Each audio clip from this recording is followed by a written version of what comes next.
Snooker, Loopy, nuts are we, me and him and them and me. We'll show you what we can do with a load of balls and a snooker cue. Pot the red end, screw back for the yellow, green, brown, blue, pink and black. Snooker, Loopy, nuts are we, we're all snooker, Loopy, bum bum bum bum. Hello and welcome to the Snooker Loopy podcast. I am Tom Mayhew and I'm here with my very good friend. It's Joe, the Rocket Hannard. Well, thank you very much. Thank you very much. That was a pretty rubbish intro. Pretty rubbish. Oh, I see what Joe's doing. He's making a very... For a second, I thought you were trying to say I'm not going to be the new Rob Walker, but what you were really saying is that I am just like Stephen Hendry, who has... I mean, that's the big snooker news. Somehow he is upstaged. He is upstaged the cheating scandal, and Joe is showing me on his screen. He's got a little figure of Stephen Hendry, which it's similar to the Dennis Taylor one. So I think once again we're going to have to take a picture, maybe of them side by side. Joe just dropped to Stephen Hendry and turned off his webcam. I think he's disconnected entirely. I'm so sorry, Tom. It seemed Dennis was a little annoyed, fell out of my hand and pressed F5 on the keyboard. So I mean, that's incredible. There you go. You couldn't have planned him to do that, but there we go. We've got. I mean, no. Joe will take a picture of them side by side, and all I will say is Dennis has got a much bigger queue. He's got much bigger feet as well, so that sort of goes along with it. Like, one of them is a very cartoony depiction of Dennis Taylor, and then the Kellogg Stephen Hendry figure. I mean, he looks more like Dale Winton or something. He's very orange. He does. Yes, I still don't know how the listing on eBay listed him as Steve Davis. So I suppose the orange maybe put him off. I mean, yeah, Joe found him on eBay, named Steve Davis, which he's not. I mean, to be fair, he doesn't really look like either Steve Davis or Stephen Hendry. That's a good point. Yeah, the first thing Rachel said when I showed her, she said, "Did Hendry used to be that blonde?"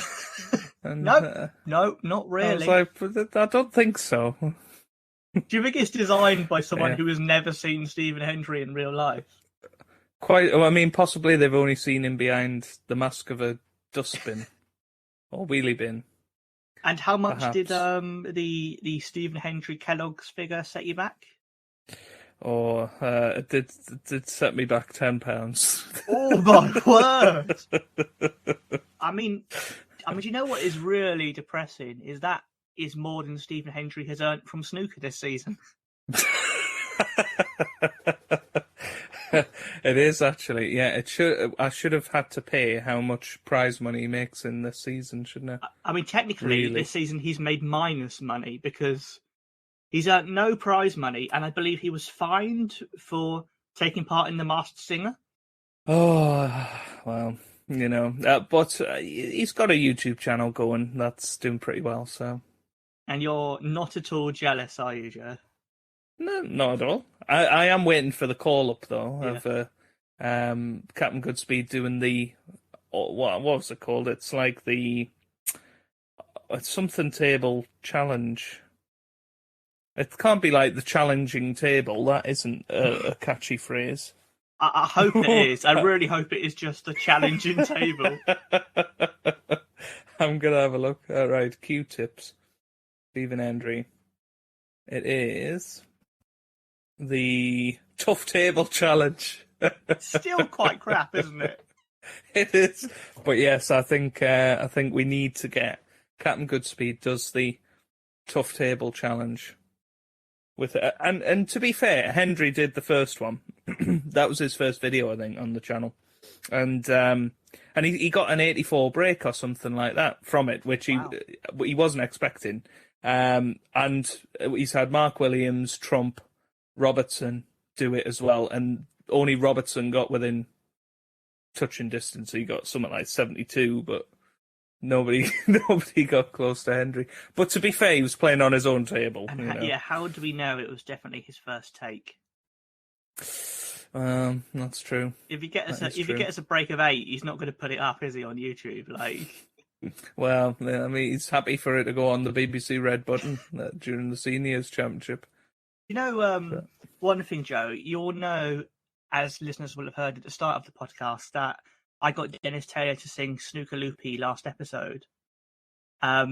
What you won't know, Joe, is that the first person I tried to get was Stephen Hendry. And he refused to sing it because he said it would be too awkward. Is that actually a true story?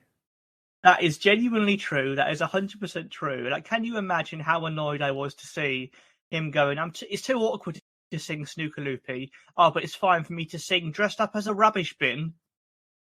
Oh my God. Did you get your money back? No, I did.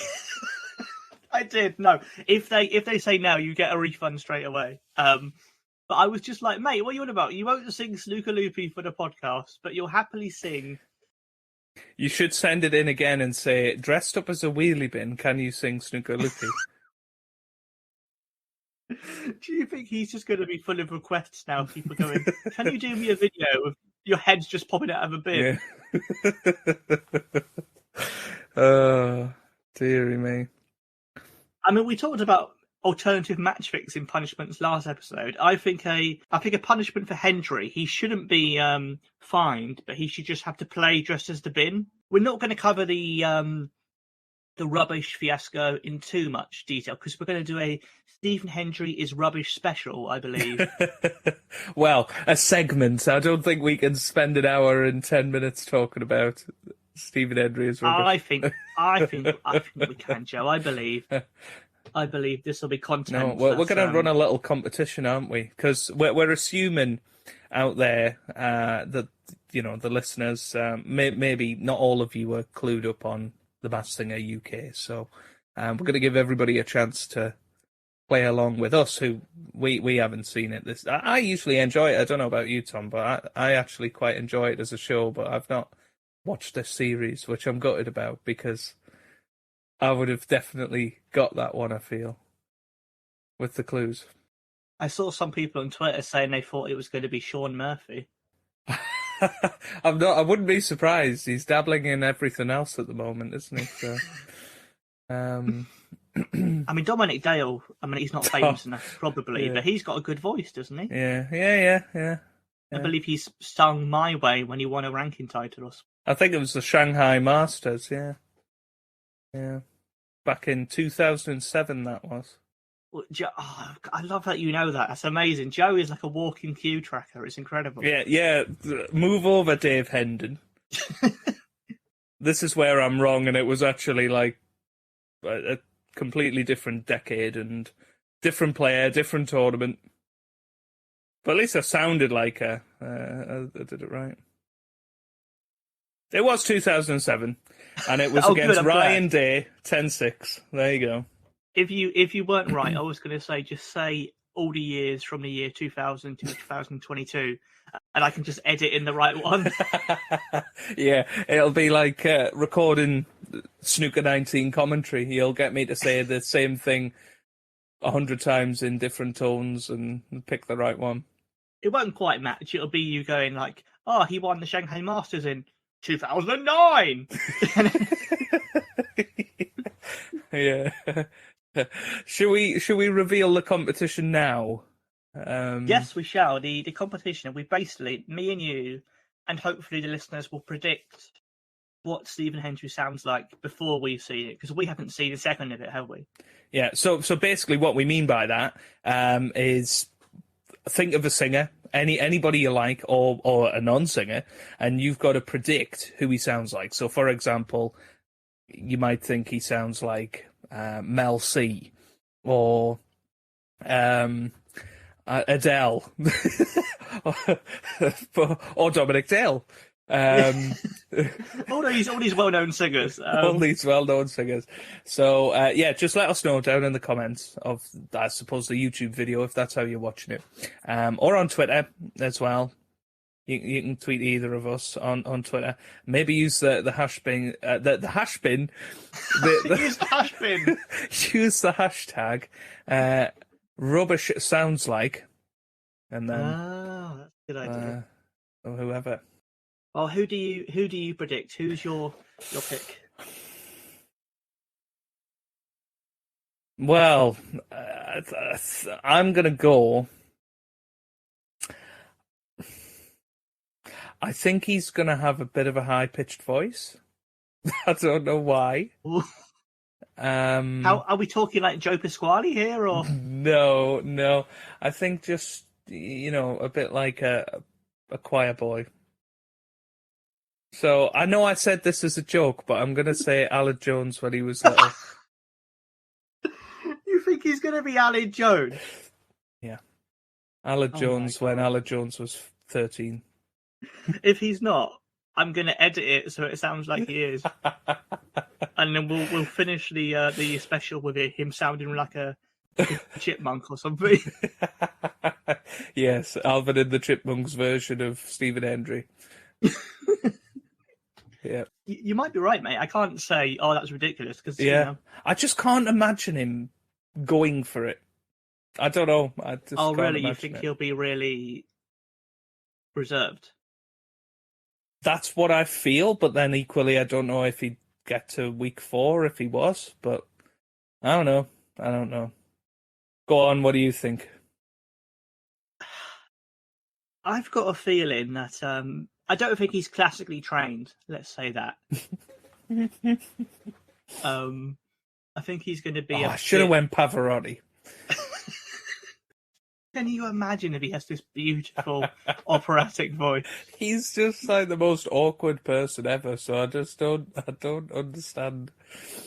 I mean, I'm going for more. I think he's going to be a more sort of shouty kind of singer. I think he will go for it because he's in the bin costume. I think he will inhabit the rubbish character, and I think he'll just shout because he can't sing, and he'll think loudness is good singing. He'll be a bit like slightly Robbie Williams-y, but a bit more gravelly. When people who can't sing try and sing like a rock singer. So like Robbie Williams, then. Pretty much, yeah.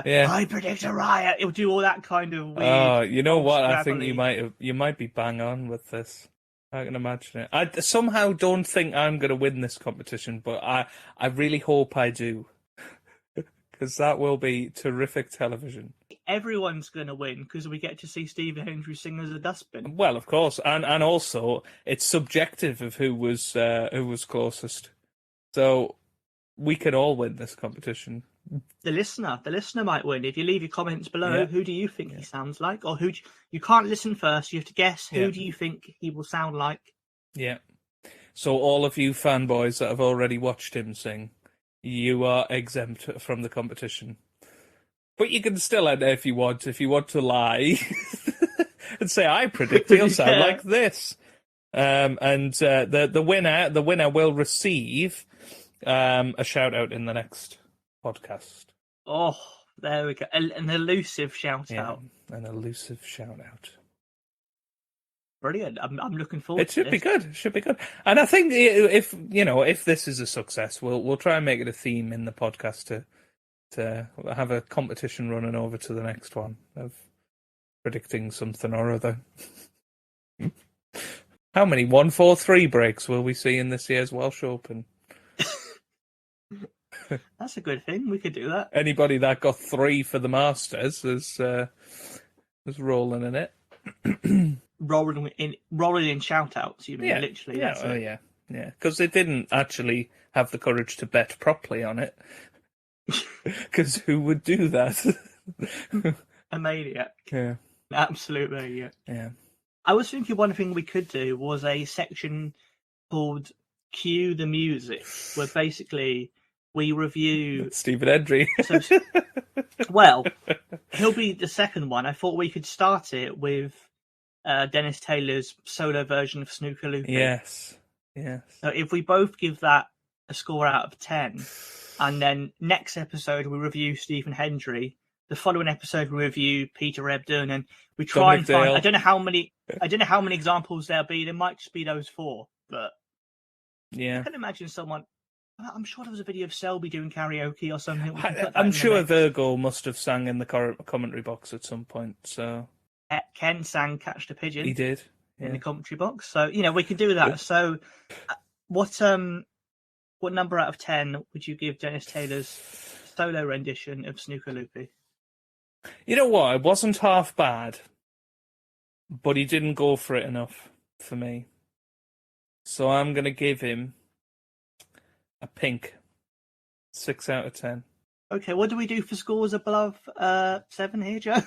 Well, we use the Snooker Plus rules, Tom. Come on. Well, I think, I feel, I feel slightly guilty because I kind of sprung it on him a bit, but he sang it basically to the right melody. I think he sang the right words. Yeah, I did write which we can't guarantee for any of the others. I did write them down for him, but he did it. So I'm going to be. I might regret it later on in this series, but I'm going to give him a generous black. That's what I'm going to give him. A generous black. And I might regret that later on, but at the moment that gives him an average of 6.5 on our View the Music leaderboards. Yeah. For 8, we can do 2 browns. Yeah. You can have 2 browns. For 9, he can have a brown and a blue. And then for 10, you can have a black and a green. Okay. And after 8, there you go. If After 8 want to sponsor us, that's fine. The After 8 Snooker Loopy podcast. Here we go. I think already they'll be like, let's get the checkbook out. Yes, because everybody that likes After 8s probably now wants some After 8, so that's good promotion for them. Love After 8s to sponsor a real snooker tournament. Because Kit Kat sponsored the tournament in like the 80s, I think. Oh, yeah. Mm. So you could have... Well, I mean, speaking of sponsorship, that's a really good segue.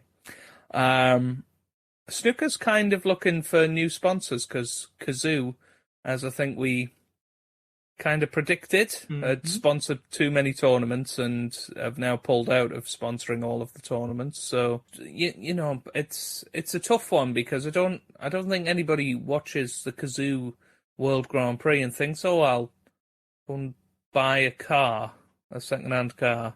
I think that's what it was, or was it Carl Steele's? I don't know exactly the fact what Kazoo people is. don't know what they do is part of the problem. Yeah, they probably go, oh, I fancy playing a kazoo. Let me buy a kazoo. And unless there's a kazoo, that has to be their new advertisement campaign. Yeah. So Kazoo could get the monopoly on the kazoo market if they make the kazoo. Well, how would that look then? If the kazoo people still sponsored... It would be claret and blue like everything else that they do. But are you suggesting that instead of players having walk-on music at the World Championship, they have to play their own theme tune on the kazoo as they walk down? Or perhaps in the Kazoo Open, they have to play with a kazoo. Oh, instead of a cue? Yeah. That'd be good. Or they have to fit the kazoo onto the end of the queue. And this is why Joe doesn't work in marketing. No, this is the punishment for the match fixing. Oh, okay. You have to wear a kazoo at the end of your queue. Talking of sponsorship, did you see who Stuart Bingham's new sponsor is? I did not. His new waistcoat sponsor is Hot Tubs of London. No. How are we defining hot tubs here? Are we defining hot tubs as in, the bathing thing, or hot tubby people? Hot tubs. I mean, in a way, Stuart Bingham represents both of those things, I'd say. Well, yeah, that's what I was thinking. Yeah. Sorry, Stuart, if you're watching. But, no, we say this as people who absolutely love Stuart Bingham. He's... Yeah. He could be either. I love the idea of him doing a dating advert. Dating up hot tubs. Sponsored by Kazoo. Just him looking at the camera and like smouldering and going, finally, get your dating break. Oh dear, we've got it all sussed tonight, haven't we? See, Kazoo if you're watching, Stuart Bingham if you're watching. Hit us up. Snooker, Loopy, nuts are we. We're all snooker, Loopy. Bum bum bum bum. Stuart Bingham is one of the funniest players on tour, I think. He's just properly... I think he's definitely developed into that.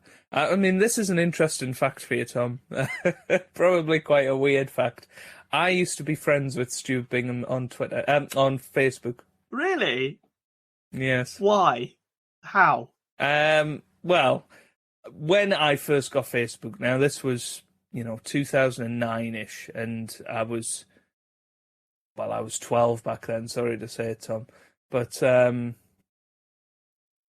yeah, I just, searched random people like Matthew Stevens, Stuart Bingham, Stephen Lee. I am still friends with Stephen Lee and Matthew Stevens on Facebook.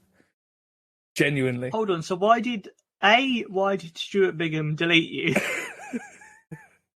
Oh, well, I'm assuming when he became... Well, it was when he was world champion. He seemed to get rid of all of the people that were his actual friends. Oh, you've changed, Bingham. God, you used to be friends with 12-year-old boys, and as soon as you became world champion... Well, yeah, I mean that's a very good point. I didn't talk to him, but, I bet you did. I did not. I promise that. Did you wish him a happy birthday on his birthday? No, I didn't. I think I was friends with Mark Williams, actually. And I remember this. Right? So, honestly, I'd forgotten this was a thing until we talked about Stuart Bingham. But I'd been to the Snooker in at York for the UK final, and there's a picture of me on Facebook in front of the advertising boarding for the UK Championship, and genuinely Mark Williams tagged himself in the photo because he was there in it. Oh, Genuinely. What a hero that man is. I want to see if he's still there. I want to prove this to you. Is he still on there? You got 3 mutual friends. Yeah. I'm looking for Matthew Stevens now. There you go, Matthew Stevens. What? And who was the other one I said? Well, Stuart Bingham was the other one, but yeah, I don't think Stuart Bingham's on there anymore, unless he just stopped posting. Oh, Stephen Lee, that was the one. Yeah, Stephen Lee's still on there. Oh, he's only got one mutual friend. Clearly, one of your mutuals gave up on Stephen Lee, or 2 of your mutuals. But hey, there you go. You weren't expecting that, were you? I absolutely was not, because I occasionally would worry about my 12-year-old nephew. What does he do on the internet? Is he going on any websites he shouldn't? But it's nice to know that some 12-year-olds just want to be friends with snooker players. I think you know what it will have come from is probably looking for fan pages and stuff like that, and then just seeing, oh, that's them. Let's add them as a friend. And back then, people used to have thousands of friends on Facebook, of which maybe 10 of them you knew. Yeah. So, yeah. But you would never get that nowadays, but I find it hilarious that I'm still friends with those 3. I mean, perhaps I could message them and be like, come on the podcast. Oh, please. As a 12-year friendship, Please do. I feel like Mark Williams would be great on this podcast. I mean, especially because I don't think he does many podcasts. Imagine if this was the only one he did. We'll sign an exclusive deal with him. Yeah. That's amazing. I can't believe you just added them as... Did you not find Ronnie or Judd Trump? I probably tried, but no. Oh, I wouldn't have looked for that one. But yeah. Yeah, there you go. Well, that's another thing for the listeners. Have you ever added any snooker players on Facebook? I feel like I have a sneaking suspicion of a couple of names I can think of that probably have, but but perhaps not. No, I think you might be right. What was your profile picture when you added them? Do you remember? Well, I did have one of me at some point, but then I did have one of. I feel like I need to show you this. So I used to have one of Ronnie with holding his world championships in 2008. Imagine if they thought you were Ronnie when you added them. Yeah. The other one I had. This was later on in my school years. I don't know if you've ever seen the film The Rock with Sean Connery. I have not. I know you're a massive fan of it, though, aren't you? It's a fabulous film, and Sean Connery at some stage looks like this. So that was my profile picture for a little bit. So for the listeners there you at go. home, I'll say he looks a bit like a sexy Gandalf, maybe. Well, isn't that just Sean Connery through and through? You know? I'm gonna have a look at me profile pictures. Let's see if I can find them. I find the one back in the day. Oh yes, brilliant. So there's the Ronnie one. There's one of the Ronnie ones. Okay, 2011. So it checks out. That could be around when you added them, possibly. Yeah, and then there's one of another scene of The Rock with Nicolas Cage in there, and then there's the one that I showed you. Nice. And that one got 1 like. Look at that. Oh, this one got 2 comments. Somebody just saying ha ha ha ha ha. Then another one of Ronnie. I'm really hoping that Mark Williams commented on one of these. And then there's one of me in a cricket team. I'm there. The tall, lanky one at the back. Do you still did you add any other sportsmen, any cricketers or footballers or You know what? I can't say I did. Sean Connery or was it just snooker players? I honestly, I'm gonna scroll throughout this podcast and see if I can find any other famous names on there. I'd love that. But I honestly, the hilarious thing was him tagging himself in the promotional photo for the UK Championship. And I remember Rachel being like, "Who on earth is Mark J. Williams?" I said, "Oh, he's a snooker player." So what's this? This must have been early in your relationship before she knew who Mark Williams was. Well, it was 2019, so 3 years in. So I think I just about got away with being in running territory. So, although she probably should have at that point, but yeah.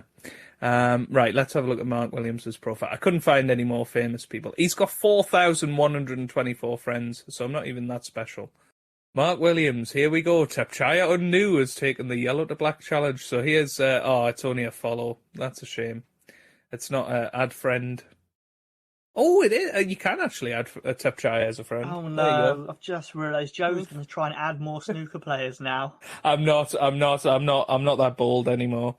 I do not have that level of confidence. He's going to end up with 100 players added to his Facebook list. Yeah. The closest I have to any Facebook friends who are snooker players is the fact that Willie Thorne follows me on Twitter. Yeah. I mean, I say he did. I mean, he did follow me. I guess he doesn't anymore. Yes. But it's a shame. His account just isn't active anymore. Do you? What do you? I don't mean it in that. Yes, I know he's not controlling it from his coffin, but you imagine usually see with. Imagine if you logged into Twitter and Willie Thorne tweeted, "Oh, I just had a great frame against Alex Higgins." Somehow, I don't think those two ended up in the same place in heaven. I don't think Alex Higgins ended up there. I think you're probably right. but no. Usually, a family member goes on there and keeps it going, and that sort of thing. I think it's a shame. What would he tweet though? It's not like it's not like he's. He has a memory of Willie Thorne at the 1972 UK Championship. Or like a fan page. Yeah. I'm saying this as a snooker nerd, Joe. Do you really think there's enough demand for that?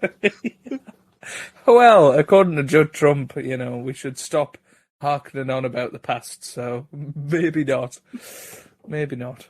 Snooker, Loopy, nuts are we. We're all snooker, Loopy. Bum bum bum bum. Is entering a tournament and then withdrawing because you're going to be dressed up as a singing dustbin, is that a form of match fixing? Well, if somebody bet Stephen Hendry will lose this match because he's actually in The Masked Singer, then I would suggest yes. But it's interesting because remember his excuse was always he had work commitments. Yeah. And everybody assumed that was commentary. And then they were like, well, hang on a minute. Ken and Jimmy have just raced up the M6 to go and play in the qualifiers, so why can't you?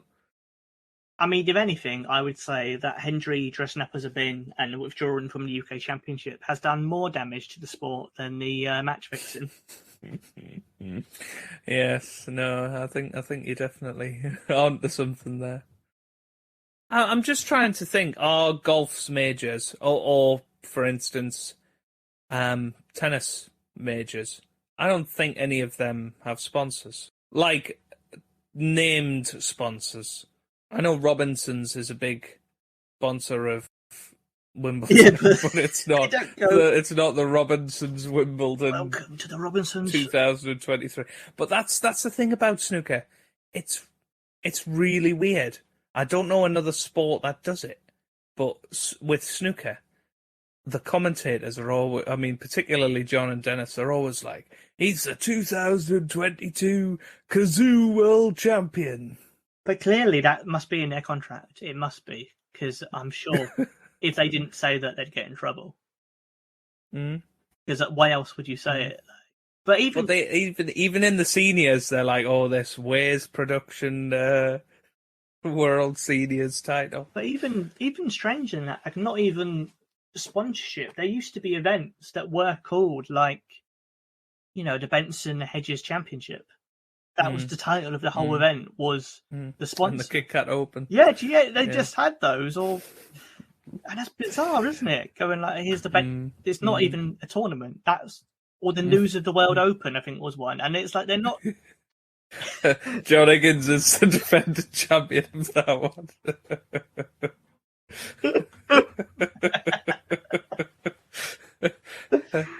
Oh, God. The worrying thing is he might actually be. Let's try to look it up.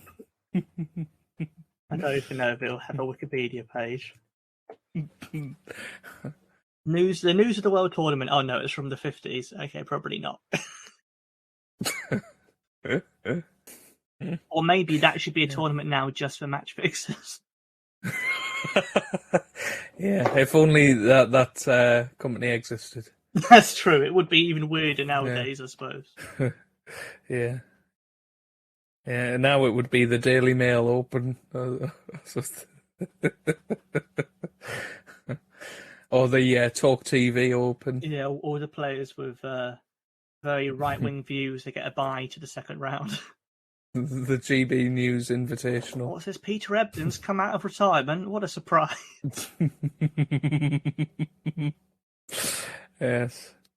But well, I mean, looking ahead, we've obviously got the shootout starting. Well, shall we just for us try and pick... we can't predict the whole thing because it'd be ridiculous. We pick 8 names and we do our own sort of graph where if they get to round 2, they get a point. If they get to round 3, they get 4 points, so on. And we'll see who has the best team and if any of us can get the winner. How about that? A bit like we did for Q School. Yes, and how successful was that? Well, exactly. So how many am I picking? I think 8's a good number. 8, okay. Right. So, I'm thinking of a number. If you say a number less than it, then you get first choice. If you say more, then I get first choice. 99. That was more. I was thinking of the number 8 because we're picking 8 Ugh. people. So I get first choice. And then we'll go in the ABBA format. So you'll get 2 choices and then I'll get 1, Okay. 2, and then, yeah. Okay. So my first pick from the shootout is going to be David Lilly. No, he was going to be my first pick. Right, hang on. We need to write these down. Otherwise, I will definitely forget. So, my first pick is going to be Craig Steadman. Oh, I just picked him because I think he's quite a funny character. And he reached the semi-final, but he's a great character. I just realised he's playing against Mark Williams, so maybe that was a mistake. I'm going to stick with Craig. I'm sticking with Craig Steadman, and I'm going to. I think that's a good choice. I'm going to also go for Mark King. Oh, right. I'm going to go Mark Williams. The first grudge match of the shootout. Yeah. Who's Mark King playing? You know what? I'm going to go on Yi. Oh, okay. Detchawak Boom Jang. I would love. Did you see his match with Ronnie, by the way? Speaking of match fixing, he braided the respotted black around the table. Yeah, but I don't think he's match fixing. I think he's just absolutely insane. Yes, yeah. You're right. Okay. I'll go for Rhiannon Evans. I fancy her to okay. pick up a win. I hope so, because she is getting closer. I'm going to go Jimmy White. Always seems to do well in the shootout. And, Crafty Ken's playing Stephen Maguire. That's an interesting match. Did you see who Riyadh was playing? Oh, what have I done? Right, I'm going to go for my good friend, Matthew Stevens. Oh, God, I bet you've got some insider knowledge there. Mm-hmm. He's playing Dominic Dale. He's playing Dominic Dale. Well, I'm going to go Dominic Dale then. I'm taking Dale. Snooker Loopy, sponsored by Dominic Dale. The shootout. I'm going to try and pick someone I've not heard of. I'm going to go for Vladislav Gradinari. But I'm tempted, but he is against Onyi, so I feel like it'll just make it a grudge match again. So, what was it, Jensen Kenrick or whatever? Is he actually playing? He's against. Because I was like, who on earth is? He is playing. I was like, who on earth is Jensen Kendrick? And then he actually qualified. Okay, well, I'm going to go for Jensen Kendrick. Has got to be good luck, surely. Right, so that is now your 6th pick. I'm